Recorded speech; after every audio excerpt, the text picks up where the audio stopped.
Hey guys, new video for Path of Exile. Alright, so in this video we're going to go over a question that I get asked quite a bit and that I see popping up quite often on things like Reddit or on my Discord, and that's, hey, I got a Mage Blood, I have like maybe 350 to 500 Divines, can I play Armour Stacker? So, basically I went and made the budget version of the build and just, made all the gear, bought all the items, put it together. It ended up costing about 350 divines-ish. I did actually make some like pretty nice items, so you could probably get it running for quite a bit lower. I'd say like even 200 div is possible. We'll go over that in a bit because I did sort of keep track of the items and that kind of stuff, like per item cost. But yeah, I wanted to see what it was like. How does the build play? Is it even good? What are the weaknesses to the build? What is it, basically what is it like, right? TLDR, I'll just say it right now, is for most stuff, like, it's pretty much like Immortal, right? You have so much ES regen, you have a lot of max res, you have a lot of max hit. Like, the max hit of this build can go up to like, 250k with your Frost Shield up, with your Molten Shield up. Without that, you're like without like any endurance charges, any molten shell, any guard skill, you're at like 75k to like a 90k max hit, which is pretty good. That's like what most builds have with their guard skill up. So you are very tanky. Recovery, very good. I'm at like 3,600, and once we start hitting with Smite, that's going to go up to like 4k. So we have 4k regen, about 2,800 to like 3,000 leech. So sustain, very good. Regen, really good. Degen isn't really going to be killing you. So in that sense, it is very comfy. The downsides is that multi-hit attacks, I guess we can kind of see in a showcase what I'm talking about, but multi-hit attacks and very big hits are going to kill you, right? So this character doesn't have that much mitigation. We only have armor, max res, endurance charges, and then a bunch of regen. And when you get hit by a multi-hit attack, like say the, we'll do it here, the Searing Exarch, he has like that mortar skill that hits like, 100 times. Well, that can actually just kill you because you just don't have enough regen to out-sustain it at this level, right?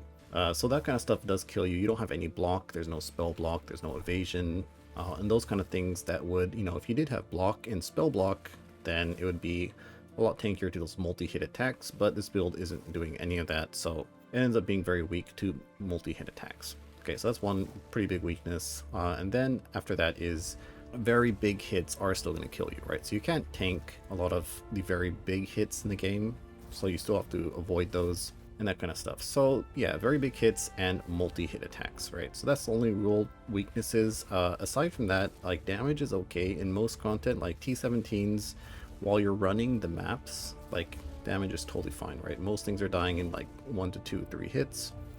The boss damage single target is not that good. I guess you can kind of see for yourself when we do some showcases, but I found it a little bit lacking right at this level. I don't know, like, I think this kind of budget build that we'll go over today is more for people who just really want to play Armour Stacker to try it out.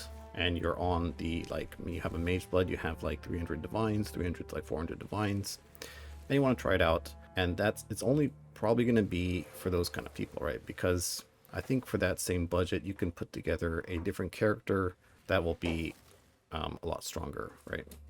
All right, so let's go and do, first of all, let's knock out some Uber bosses. I did do pretty much all the Uber bosses.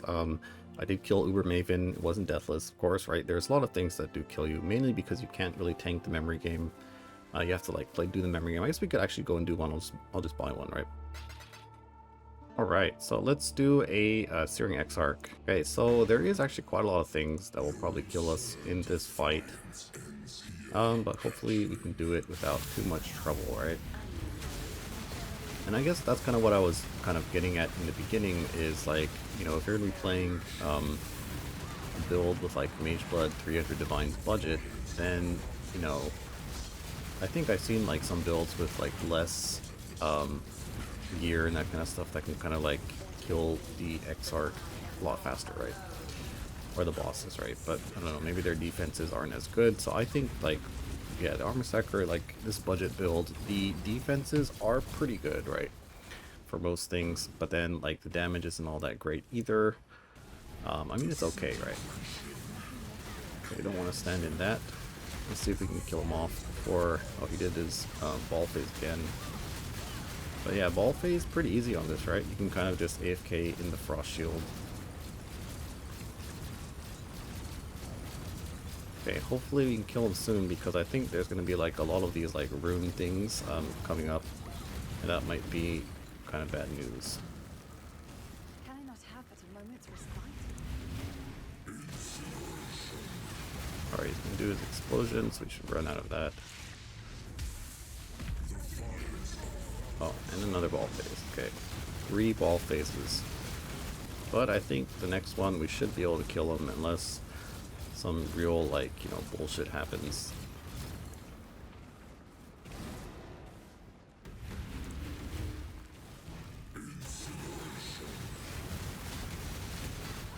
Oh. Okay.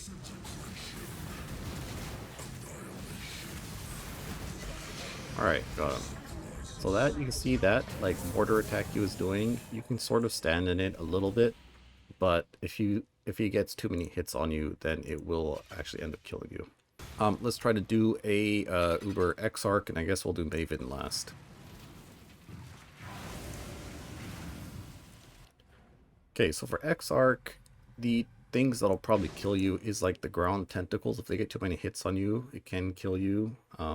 His beams are also pretty annoying because they're like multi-hit attacks again. Like everything he does is multi-hit attacks, which is pretty annoying, you would say, right? You can see if we're in the frost shield, it's okay, but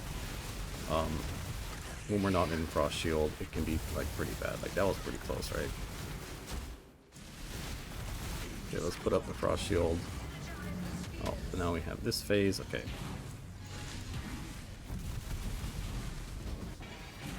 Oh, I forgot we actually do have Leap Slam in the build. Wait, where's the last ball? There we go. Yeah, I'm not like, I'm not playing with sound right now, so I don't know what he's doing. But okay, let's see if we can kill him off here. God, these little ball things so annoying.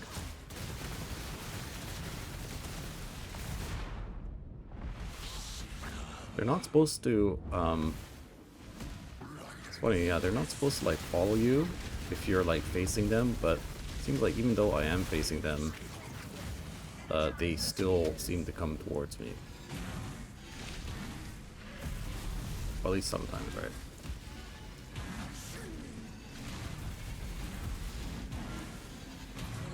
Alright.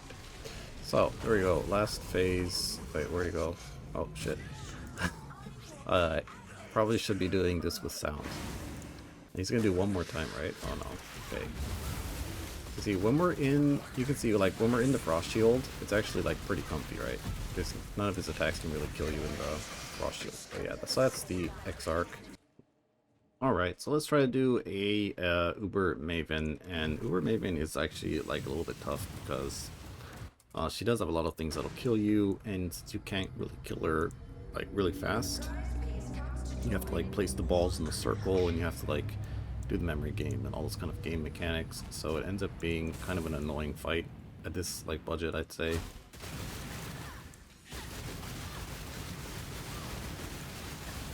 Yeah, so here comes the little ball things, and let's just try to put them in here. And that fireball thing will definitely kill you, so there we go, and we killed her off. Okay, so first sort of phase, not that bad.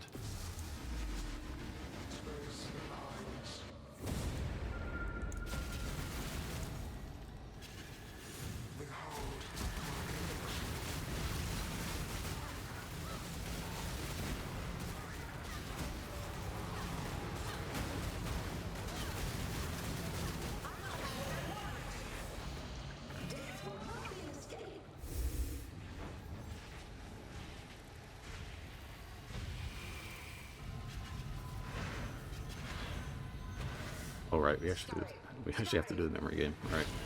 This one thankfully I was sort of watching.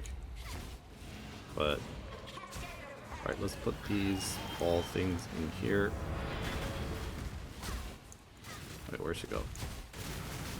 Alright, let's kill her off. Do have to watch out for that oops. I thought we could actually tank that. Like, a lot of times I'm actually just, like, tanking that, but I guess probably should have put the frost shield up. But yeah, this thing can be kind of annoying. Resistance will be punished. Contours. Scurry.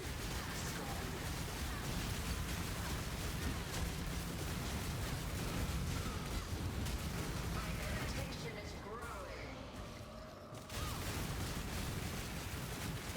Stand still. Oh crap, it hit me. Okay, so these balls are now actually going to be a pretty big problem. Just wait like a few seconds and then we'll put them in the middle. There we go. So this goes like up in a circle, and up and down, and then back to the right. Oh shit, I already messed it up. Okay, well, not too big of a problem. Okay, well this could be a problem. Do have to sort of avoid Maven's attacks.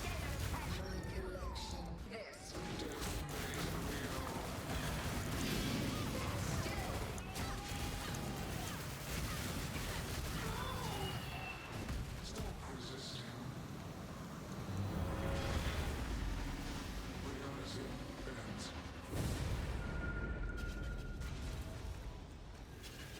Punishment inescapable.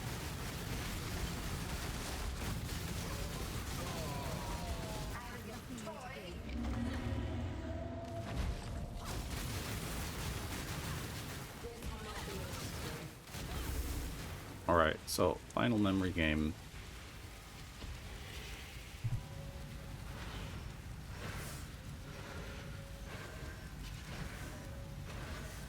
Scurry, scurry. And I totally wasn't even watching this. I think it went like this, and then like this, and then the last one was here. Alright. A cascade of pain. Alright, so let's try to kill her off real quick before any... oh shit. Any crap like that happens. I think we pretty much got her.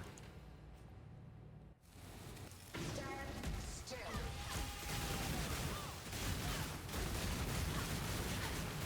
A cascade of pain. Alright, pretty easy.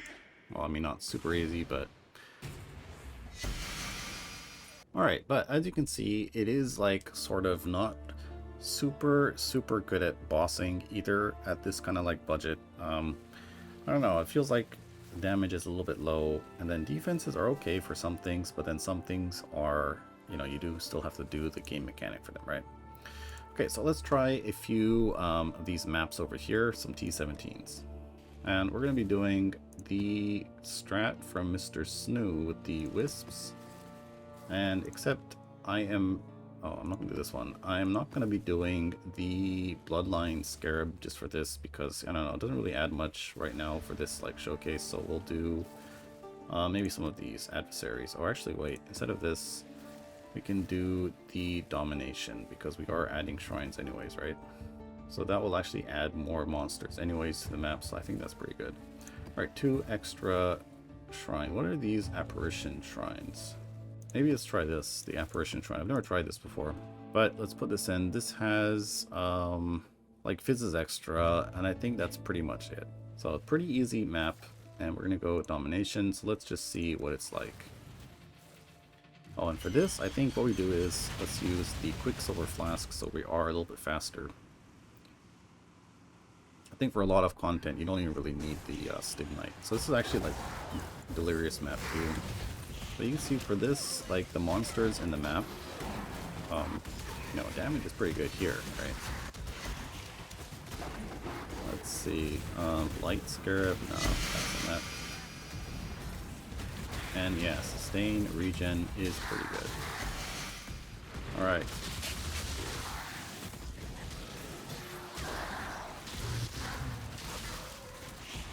So you pretty much just like two-shot everything in normal map. So like as a mapper, you're gonna do some kind of like mapping strategy and like, you know, even like any kind of like T16 map, this character is probably gonna be like pretty much immortal, right?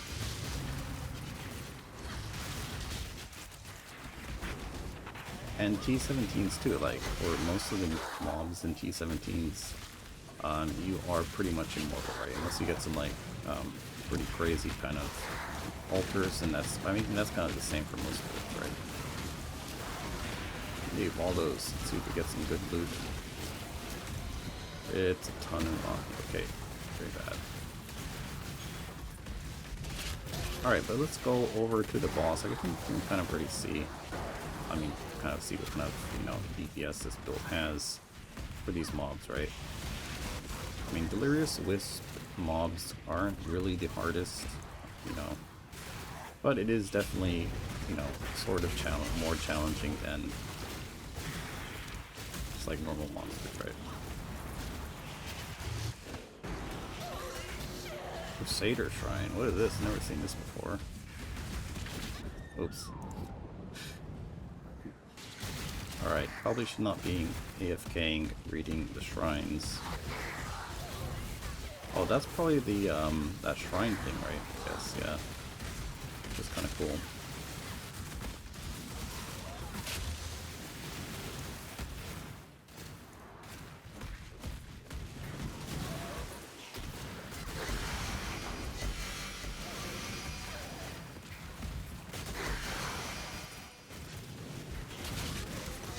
Oh, we got Bismuth thing. I don't really know, but I think I've heard people say Bismuth is like good for loot. We got Scarab Dupe, but this character is like, right now, not enough res to actually do this. I think like once, if I killed the boss, I would take that because like normal monsters probably won't kill you even if you are having like less max res, but the bosses will definitely kill me, so I think we'll go do the bosses first. Reduced defenses for Frenzy is fine because I'm not even using Frenzy charges.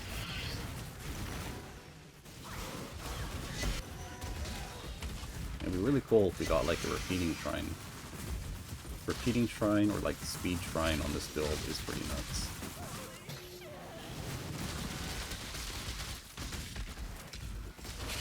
Alright, but we are at the boss arena, so let's go ahead and let's kill these off first. Alright. And then you probably want to take off some of these shrines like this. Alright, hopefully the bosses will give us a good time, or not too hard of a time, I guess. These guys can definitely give us some trouble.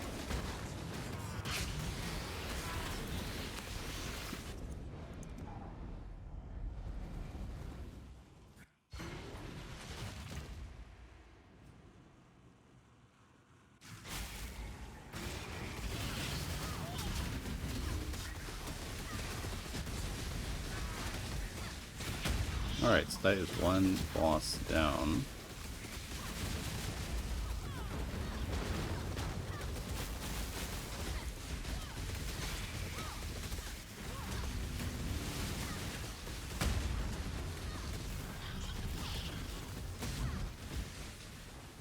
And all that's left is this big guy here. So let's go and kill him off. Use the ball smite.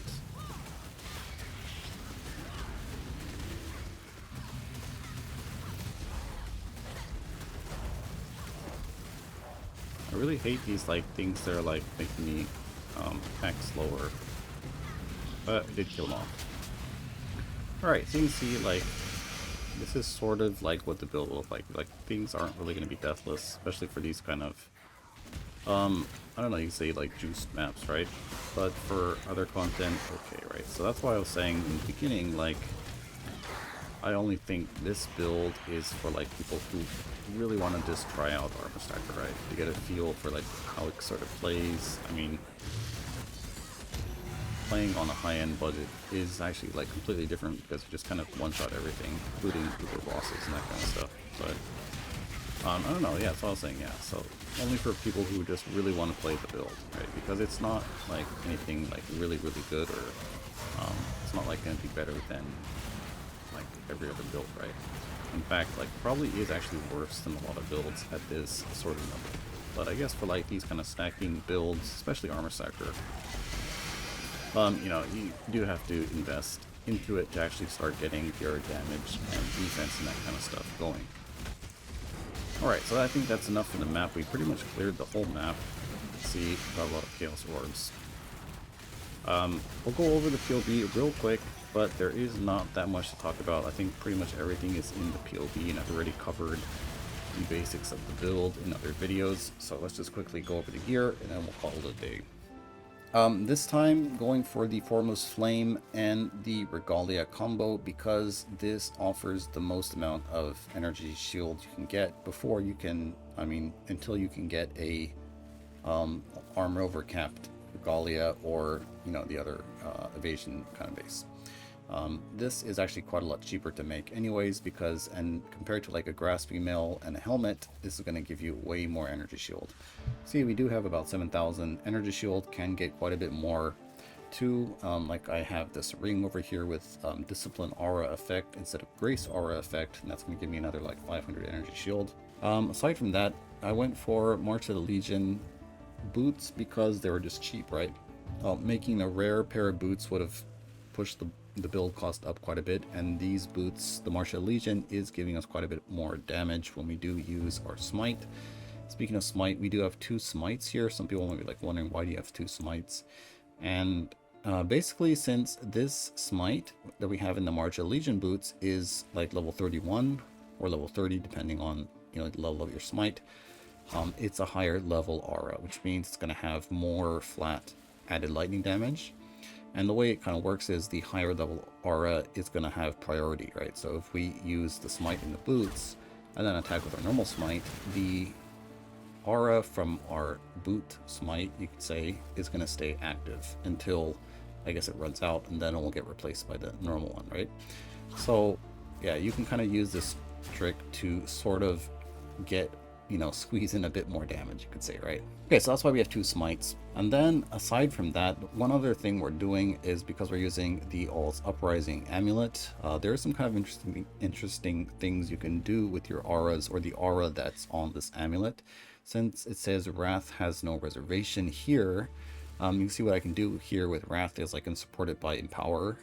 It's gonna, you know, it increases the reservation cost, but thanks to the amulet, it actually has no reservation, so it doesn't really matter.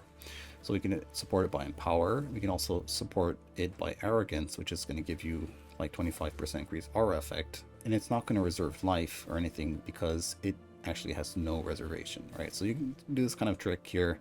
You can do this with your Grace aura as well if you wanted. I just chose Wrath because the Wrath amulet gives you like intelligence and energy shield, whereas the Grace one is like, it doesn't give you any energy shield.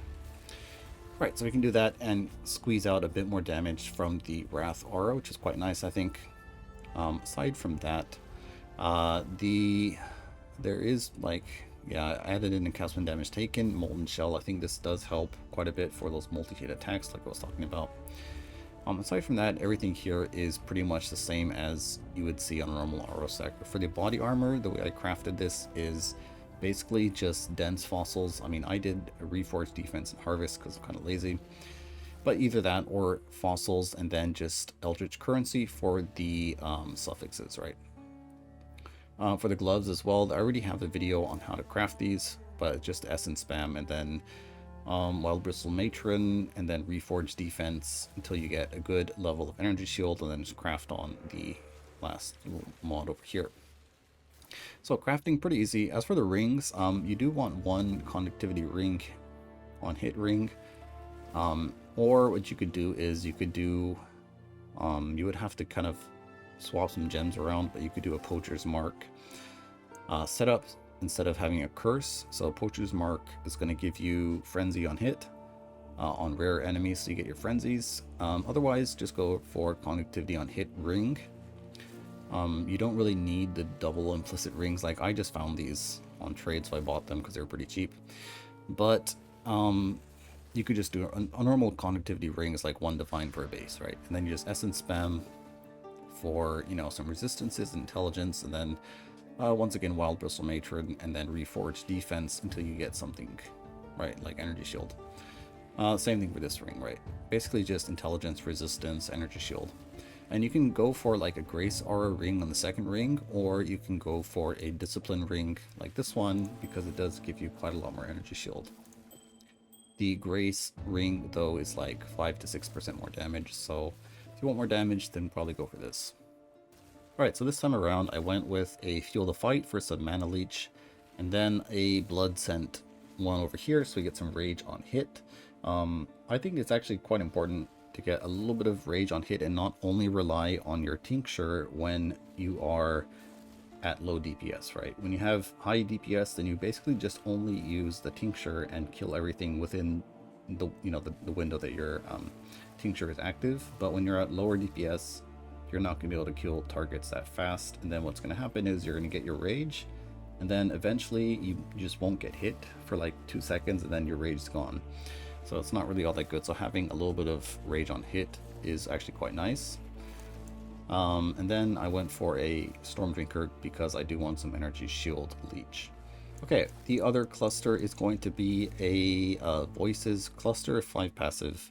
And then for the smalls, basically only 3 of them I think are 35% increased effect, and I just bought the cheapest ones I could find on trade, right? Gonna be these here, like kind of really bad stats, no stats whatsoever on these.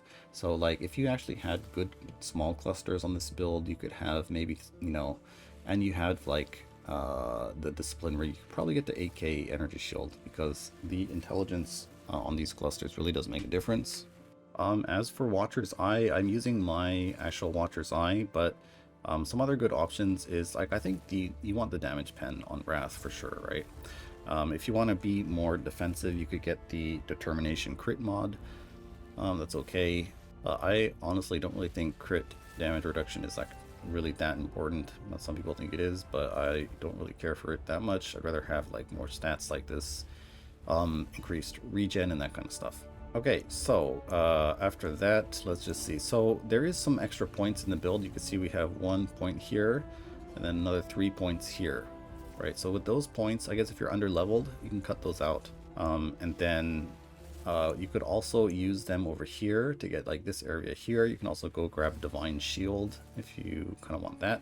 You can also use 4 points to grab another jewel socket. I don't know what you would use it for, but it is possible. There's more reservation here you can grab if you don't have like the 35% increased effect jewels. So instead of having this 3 points here, you could have 3 points in here for extra reservation. And that kind of stuff. So a little bit flexible on the tree this time around, which is quite nice. Alright, so I kind of forgot to record this, so I'm adding this in after. But this is sort of what I recorded for the build cost. You can see around 350 divines spent. I did sort of highlight the expensive items here, something like this, I guess.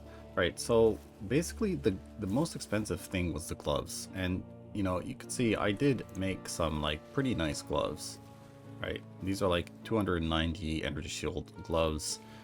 The base was 20 divines. The craft itself costed about 60 divines in total, 40 divines, so that's quite a bit, right? So you could definitely cut some of the cost out here, and like for the gems too, if and I'm buying like these 2120 gems and all this kind of stuff. If you leveled your own gems and that kind of stuff, you could cut this cost down quite a bit.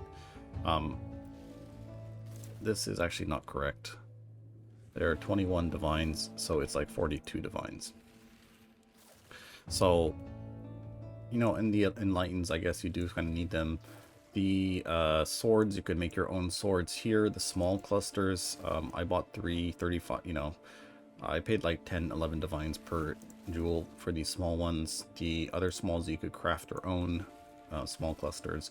And like I said, like you could actually just completely skip these 35% increased effect jewels, skip the Ghost Reaver part, and grab the extra reservation here and be totally fine. So you actually don't really even need these 35% increased effect jewels at all.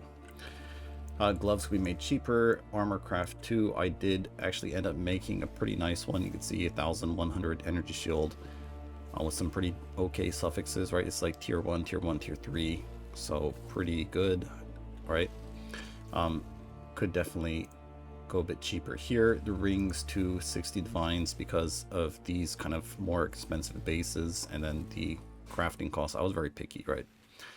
So could definitely cut the cost on the budget here and make it in around 200, 250, I'd say minimum. Okay, so that's about it for the build overview kind of thing. Final thoughts on the build. I already said it quite a few times, but I'll say again, it's not like a super good build, but it's enough to kind of start farming some things, right? You know, you could like say farm, I don't know what you'd farm with it, but you can actually play the game with this build, so that's actually quite nice. But the single target was a little bit lacking, I think, and defenses were okay, but you know, not like out of this world amazing. Maybe you could work in a Aegis Aurora in the build with some spell block. So there is this stuff here, right? So versatile combatant. So basically, if you get versatile combatant and glancing blows, you're gonna have 60-60 block and spell block, which would probably make the build feel quite a bit better with an Aegis Aurora. However, you are gonna lose half your damage if you do that by dropping one of these swords. So something to keep in mind. But I think that'll be it for the video. People always ask about the MTX. We'll go over it here. We have 2 demigods swords. The weapon effect is the Cosmos weapon effect. We have the Shark finisher. The gloves are just like random stuff here. Chaosborn Victorious, and then we have the Thunderstruck body armor. We have the Legion Commander helmet, and then the Astral character effect. And that's about it, right? Oh yeah, we got Demigod ring, Demigod belts, and the Myrmidon Enchanter's ring just for Fortify, makes the Fortify a blue circle. And then the RE8 halo.